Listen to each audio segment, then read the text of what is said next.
ધરપકડ કરવામાં આવશે।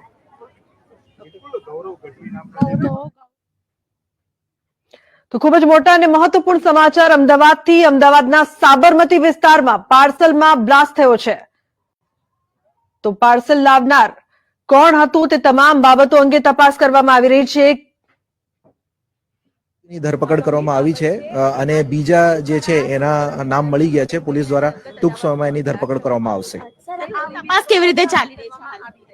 સોરી, તમામને પકડવા તમામ અત્યારે પોલીસની ટીમો અહીંયા હાજર છે। એફએસએલ અને બીડીડીએસની ટીમો હાજર છે અને પોલીસ દ્વારા જે આરોપીઓ છે એના માટે ટીમો બનાવીને એને ઘર અને બીજા કામવાળી જગ્યાએ એની ચેકિંગ કરવામાં આવી રહી છે અને ટૂંક સમયમાં એની ધરપકડ કરવામાં આવશે।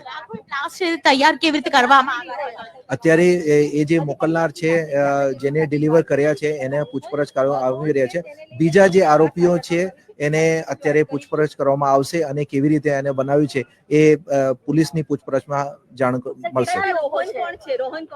એ જે રોહન છે એને ગઈકાલે પણ આવ્યા હતા અને એની મદદ કરનાર છે અને પોલીસ દ્વારા અત્યારે એમની શોધખોળ ચાલુ રહી છે।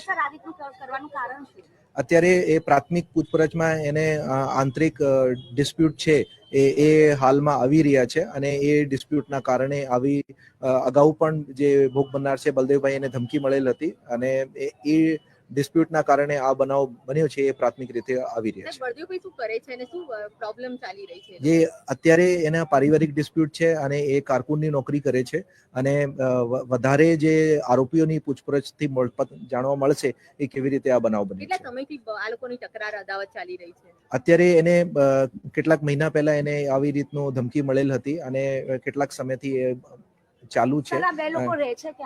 એ જે આરોપીઓ છે ડી કેબિન અને ગોદાવરી અને આજુબાજુના વિસ્તારમાં જ છે અને એના પારિવારિક ડિસ્પ્યુટ ચાલી રહ્યા છે।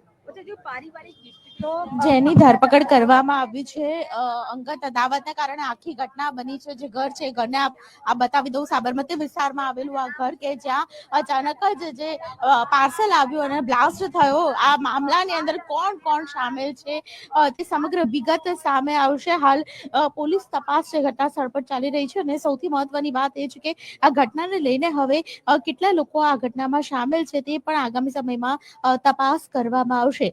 સાબરમતી જે રીતે સાબરમતી વિસ્તારની અંદર આપ જોઈ રહ્યા છો આ દ્રશ્યો છે સાબરમતી વિસ્તારના કે જે અંગત અદાવતને કારણે પાર્સલમાં બ્લાસ્ટ કરવામાં આવ્યો। બેટરીમાં બ્લાસ્ટ થતા 2 લોકો ઈજાગ્રસ્ત થયા અને આખો એ મામલો સામે આવ્યો છે। પાર્સલ લાવનાર અને રિસીવ કરનાર બંને ઈજાગ્રસ્ત થયા છે। આપ જોઈ રહ્યા છો જમીન પર જે ટુકડા પડેલા છે તે પાર્સલ આવ્યું હતું। આ પાર્સલ જેના દ્વારા મોકલવામાં આવ્યું હતું તે પારિવારિક ઝઘડો ક્યાંક ને ક્યાંક ચાલતો હોય તે તપાસમાં સામે આવ્યું છે। અત્યારે બીડીડીએસ ની ટીમ છે તે ઘટના સ્થળ પર પહોંચી ચૂકી છે એટલે આવી કોઈ પણ પ્રકારની ઘટના છે તેને લઈને ખાસ કરીને તપાસ વધુ સઘન બની શકે તે માટે પોલીસ તપાસ કરી રહી છે। આપ જોઈ રહ્યા છો જે ખાટલો પડ્યો છે તેની બિલકુલ બાજુમાં એક બેટરી જેવું સાધન પડેલું છે।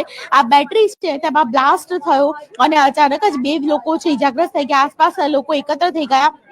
જો જે રો હાઉસીસ છે તે રો હાઉસીસ જેના નામનું છે તેમાં ખાસ કરીને બળદેવભાઈ સુખડિયા નામ લખવામાં આવ્યું છે અને ત્યાં બળદેવભાઈ સુખડિયાની જે નેમ પ્લેટ છે તેમાં લખવામાં આવ્યું છે અને તેની સાથે અહીં આવનાર વ્યક્તિ કોઈને અંગત અદાવત હતી અને સાથે જ મામલો શું હતો તે મામલે ખાસ કરીને હવે પોલીસ ટીમ છે તે તપાસ કરશે। નીરજ બડગુજર જેવો ખાસ કરીને પોલીસના ઉચ્ચ અધિકારી ની ટીમ સાથે અહીં પહોંચ્યા છે। ઘટના સ્થળ ઉપર તપાસ થઈ રહી છે અને આગામી સમયની અંદર સમગ્ર મામલાની અંદર ખાસ કરીને લોકોની તપાસ કરવામાં આવશે। આ બ્લાસ્ટ માટે ખાસ કરીને આ પેકેટ છે કેવી રીતે તૈયાર કરવામાં આવ્યું તે સૌથી મહત્વની વાત છે। 6 થી 7 લોકો જો જોડાયેલા હોય તો તે કયા વિસ્તારમાં રહેવાસી હતા અને કેવી રીતે આખી ઘટના સામે આવી તે સમગ્ર બાબત ઉપર ખાસ કરીને પોલીસની નજર રહેશે કારણ કે આ મામલો ખૂબ જ ગંભીર બની ગયો છે। પાર્સલ લઈને આવવું અને પાર્સલમાં અચાનક જ